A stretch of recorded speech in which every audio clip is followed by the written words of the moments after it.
ವರ್ಷಗಳಿಂದ ಜಾನಪದದಲ್ಲಿ ತೊಡಗಿಸಿರುವಂಥವ್ರು ಏನನ್ನ ಆಗ್ತಿದೆ ಅಂತ ಹೇಳಿದ್ರೆ ಗೆದ್ದಂತ ಜಿಲ್ಲಾ ಮಟ್ಟದಲ್ಲಿ ಗೆದ್ದಂತ ಜನಪದ ಗೀತೆಯಲ್ಲಿ ಗೆದ್ದಂತ ತಂಡ ಇನ್ನು ನಮ್ಮ ರಾಜ್ಯವನ್ನು ಪ್ರತಿನಿಧಿಸಿದ ತಂಡ ಒಂದು ಬಾರಿ ಅವರು ರಾಷ್ಟ್ರ ಮಟ್ಟವನ್ನು ತಲುಪಲು ಸಾಧ್ಯವಾಗಿಲ್ಲ. ನಾನು ನೇರ ಇಲಾಖೆಯನ್ನು ಚಾಲೆಂಜ್ ಮಾಡ್ತೀನಿ. ನಮಗೆ ಒಂದು ಅವಕಾಶ ಕೊಟ್ಟು ನೋಡಿ. ಬಹಳ ವರ್ಷ ನಮ್ಮ ಜಿಲ್ಲೆಯ ರಾಷ್ಟ್ರ ಮಟ್ಟದಲ್ಲಿ ಹಾಸ್ಟೆಲ್ ಬಿಟ್ಟರೆ ನಮ್ಮ ತಂಡದ ನಾಯಕ ಆಗಿರೋದಿಲ್ಲ. ಸ್ನೇಹಿತರೆ, ಈಗ ಪ್ರತಿ ವರ್ಷದಂತೆ ಈ ವರ್ಷನೂ ಕೂಡ ಜಿಲ್ಲಾ ಯುವಜನೋತ್ಸವ ಕಾರ್ಯಕ್ರಮವನ್ನ ಇಲಾಖೆ ಹಮ್ಮಿಕೊಂಡಿದೆ. ಈ ಇಲಾಖೆಗೆ ಪ್ರತಿ ಸಾರಿ ಇಲ್ಲೊಬ್ಬ ಭ್ರಷ್ಟ ಬರ್ತಾನೆ. ಆ ಭ್ರಷ್ಟ ಬಂದು ಪ್ರತಿ ರಾಜ್ಯ ಮಟ್ಟದಲ್ಲಿ ಆಗಿರ್ಬೋದು, ಇಲ್ಲಿ ಜಿಲ್ಲಾ ಮಟ್ಟದಲ್ಲಿ ಪ್ರತಿ ಜಿಲ್ಲೆಗೆ ಅವನಿಗೆ ಯಾರಿಗೆ ಬೇಕು ಅವನ್ನ ಮಾತ್ರ ಆಯ್ಕೆ ಮಾಡ್ಕೊಂಡ್ರೆ ಅವ್ರಿಗೆ ಮಾರ್ಕ್ಸ್ ಹೆಚ್ಚಿಕೊಡುವಂತ ಒಬ್ಬ ಭ್ರಷ್ಟ ಇಲ್ಲಿ ಯುವ ಒಕ್ಕೂಟ ರಾಜ್ಯ ಯುವ ಒಕ್ಕೂಟದ ಒಬ್ಬ ಅಧ್ಯಕ್ಷ ಬರ್ತಾನೆ. ಅವನು ಬಾಲಾಜಿ ಅಂತ ಹೇಳಿ ಅವನು ಬಾಲಮ್ಮ ಒಂದಿಲ್ಲ ಬಿಟ್ಟರೆ ಅವ್ನು ಎಲ್ಲಾ ರೀತಿ ಚೇಷ್ಟೆಗಳನ್ನ ಮಾಡೋಗ್ತಾನೆ. ಇಲ್ಲಿ ಕೂಡ ಮಾಡಿದ್ದಾನೆ. ಯಾಕೆಂತಂದ್ರೆ ಇಲ್ಲಿ ಪ್ರತಿ ವರ್ಷನೂ ಕೂಡ ಅನ್ಯಾಯ ಆಗ್ತಿರೋದು ಕಲಾವಿದರಿಗೆ. ಇಲ್ಲಿ ಬಂದು ಪ್ರತಿ ವರ್ಷ ರಿಸಲ್ಟ್ ಇಟ್ಟರೆ ಚೇಂಜ್ ಮಾಡೋ ಈಗ ಇಲಾಖೆಯರು ಯಾರು ಕೂಡ ಇಲ್ಲಿ ಕಾಣಿಸ್ತಿಲ್ಲ. ನಮ್ಮ ಜಿಲ್ಲೆಯಲ್ಲಿ ಕೂಡ ಇಲಾಖೆಯರು ವ್ಯತ್ಯಾಸ ಮಾಡಕ್ ಹೋಗಿದ್ದಾರೆ. ಇವರು ಕೂಡ ಅವ್ರಿಗೆ ಭಾಗಿಯಾಗಿದ್ದಾರೆ. ಇದರಲ್ಲಿ ಪ್ರತಿ ಕಲಾವಿದರಿಗೆ ಅನ್ಯಾಯ ಆಗ್ತಿದೆ. ಯಾಕಂದ್ರೆ ಇದೇ ಜಿಲ್ಲೆಯ ಕಲಾವಿದರು ಪ್ರತಿ ವರ್ಷ 28 ವರ್ಷದ 29 ವರ್ಷದ ಒಳಗಡೆ ಇರೋಂಥ ಕಲಾವಿದರು ಇಲ್ಲಿ ಡ್ಯಾನ್ಸ್ ನೃತ್ಯ ಎಲ್ಲ ಮಾಡಿದ್ದಾರೆ. ಅವರಿಗೆ ಯಾವುದೇ ರೀತಿ ಸ್ಥಾನಮಾನ ಇಲ್ಲ. ಬೇರೆ ಇಲ್ಲಿ ಬಂದು ಒಬ್ಬ ರಾಜ್ಯ ಒಕ್ಕೂಟದ ಅಧ್ಯಕ್ಷ ಜನಪದ ನೃತ್ಯಕ್ಕೆ ತಿರುಪಿ ಕುತ್ಕೊಳ್ತಾರೆ ಅಂದ್ರೆ ಇಲಾಖೆಯ ವೈಫಲ್ಯ ಎಷ್ಟಿದೆ ಅನ್ನೋದು ಮೇಲ್ನೋಟಕ್ಕೆ ಇಲ್ಲಿ ಕಂಡು ಬಂದಿದೆ. ಇಲ್ಲಿ ಇಲಾಖೆ ಮತ್ತು ಅವರಿಬ್ರು ಹೊಂದಾಣಿಕೆ ಮಾಡ್ಕೊಂಡು ಪ್ರೈಸ್ ಅಲ್ಲಿ ಬರುವಂತ ಹಣದಲ್ಲಿ ಬೈಬರ್ಕೇಶನ್ ಮಾಡ್ಕೊಳ್ಳೋಂತ ಸಾಧ್ಯತೆ ಜಾಸ್ತಿ ಇದೆ. ಹಾಗಾಗಿ ಇವರೆಲ್ಲ ಶಾಮೀಲಾಗಿದ್ದಾರೆ. ದಯಮಾಡಿ ಎಲ್ಲ ಕಲಾವಿದರ ಪರವಾಗಿ ನಾನು ಮನವಿ ಮಾಡ್ತೇನೆ, ಅವ್ರು ಏನು ನಾವು ವಿತಲ್ಡ್ ಮಾಡಿ, ಇಲ್ಲಾಂದ್ರೆ ನಾವು ಯಾವ್ದೇ ಕಾರಣಕ್ಕೆ ಕೋರ್ಟಿಗೆ ಹೋಗ್ತೀವಿ, ಇಲಾಖೆ ಮಾನ ಮರ್ಯಾದೆ ತೆಗಿತೀವಿ, ಎಚ್ಚರಿಕೆ ಕೊಡ್ತೀವಿ. ಇಲಾಖೆ ದಯಮಾಡಿ ಬರ್ಬೇಕು, ಸಂಬಂಧಪಟ್ಟ ಇಲಾಖೆಯವರು ಇಲ್ಲಿ ಈ ಕೂಡಲೇ ಬರಬೇಕು. ಇಲ್ಲಾಂದ್ರೆ ಇಲ್ಲೇ ನಾವು ರಾತ್ರಿ ಪ್ರತಿಭಟನೆ ಮಾಡಕ್ ನಾವು ತಯಾರಿದ್ದೀವಿ. ಧಿಕ್ಕಾರ ಧಿಕ್ಕಾರ ಧಿಕ್ಕಾರ ಧಿಕ್ಕಾರ ಅಯ್ಯಯ್ಯೋ ಅಯ್ಯಯ್ಯೋ ಅಯ್ಯಯ್ಯೋ ಅಯ್ಯಯ್ಯೋ ನಮಗೆ ನ್ಯಾಯ, ನಮಗೆ ನ್ಯಾಯ. ಪ್ರತಿ ಬಾರಿ ಭ್ರಷ್ಟಾಚಾರದ ತೊಳೆದ ಬಾಲಾಜಿಗೆ ಧಿಕ್ಕಾರ.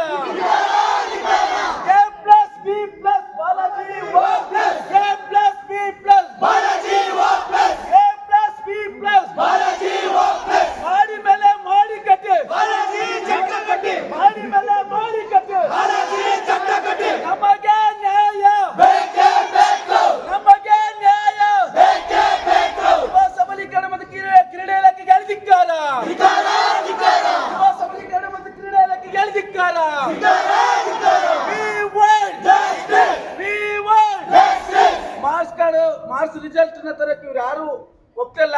ನಾವು ಇಡೀ ರಾತ್ರಿ ಇಲ್ಲೇ ಕುತ್ಕೊಳ್ಳೋದು. ದಯಮಾಡಿ ಎಲ್ಲರೂ ಕೂಡ ಯಾರು ಹೋಗ್ಬೇಡಿ, ಏನಾಗುತ್ತೆ ಆಗ್ಲಿ ನೋಡೋಣ. ಜಿಲ್ಲಾಡಳಿತ ಹೆಸರು ಜಿಲ್ಲಾಧಿಕಾರಿಗಳು ಬರೋವರೆಗೂ ಕುತ್ಕೊಳ್ಳೋಣ ಅಷ್ಟೇ. ಜಿಲ್ಲಾಧಿಕಾರಿಗಳು ಬರೋವರೆಗೂ ಹೋಗ್ಬೇಕು. ಇಲಾಖೆಯವರು ಬರಲ್ಲ ಅಂದ್ರೆ ಜಿಲ್ಲಾಧಿಕಾರಿ ಬರ್ಲಿ. ಇಲ್ಲಿ ಯೂತ್ ಇರೋದು, ಇಲ್ಲಿ ಯಾರು ವಯಸ್ಸಾದ್ರು ಯಾರು ಇಲ್ಲ. 10-12 ವರ್ಷ ಅಲ್ಲ, 15 ವರ್ಷ ನಮ್ಮ ಗುರುಗಳಲ್ಲಿ 15 ವರ್ಷ ಕಲಾವಿದ ಆದ್ರೆ ಅವಾಗಿಂದ ಇದೇ ನಡೀತಿರೋದು, ಈಗಲಿಂದ ಅದೇ ನಡೀತಿರೋದು. ಈ ಸಲ ನನಗೆ ಏನ್ ಬಿಟ್ಕೊಟ್ಟಿದ್ದೀನಿ ಸರ್. ಇವಾಗ ಜಿಲ್ಲಾಡಳಿತ ಅಲ್ವಾ ಸರ್ ಈಗ ಮಾತಾಡಿರೋದು, ಎಲ್ಲ ಆರ್ಗನೈಸ್ ಮಾಡೋದು ಅವರಲ್ಲ.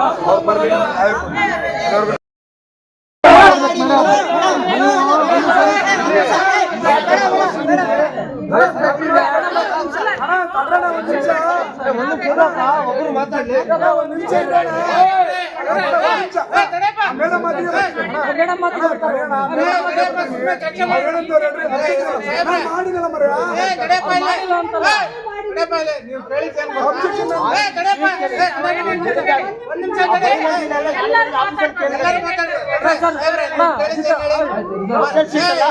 ಕಾನೂನು ಪ್ರಕಾರ ಇದೆ ಅದು ಸರಿ ಇಲ್ಲ ಅಂದ್ರೆ ಬೆಳಗ್ಗೆ ಹೋಗಿ ಒಂದು ನಿಮಿಷ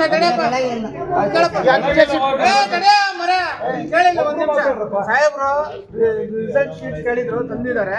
ಒಂದು ಜೆರಾಕ್ಸ್ ಕಾಪಿಯನ್ನು ಕೊಡ್ತಾರೆ. ಅದ್ರಲ್ಲಿ ನಿಮ್ಗೆ ಏನೇ ಅನ್ಯಾಯ ಆಗಿದ್ರು ಬೆಳಿಗ್ಗೆ ನೀವು ಸಂಬಂಧಪಟ್ಟ ಇಲಾಖೆ ಎಲ್ಲದಕ್ಕೂ ಅವರು ಉತ್ತರ ಕೊಡಕ್ಕಾಗಲ್ಲ. ಆಯ್ತಾ?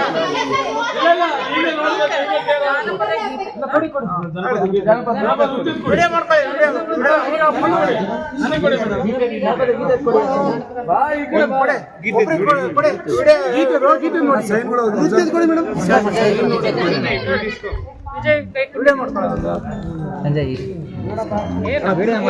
ನೀವೇನ್ ಮಾಡ್ತೀರಾ?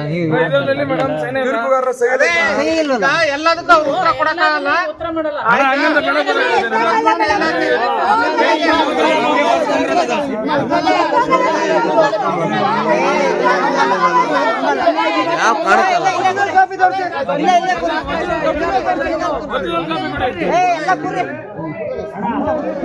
ಮೂರ್ ಜನ ಮಾತ್ರ ಇದೆ, ಎಲ್ಲರಿಗೂ ಇಲ್ಲ. 9 ಜನ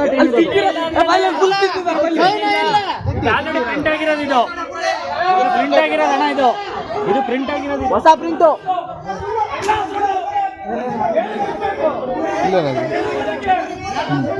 ತಿದ್ದಿರೋದು ಇಲ್ಲಿ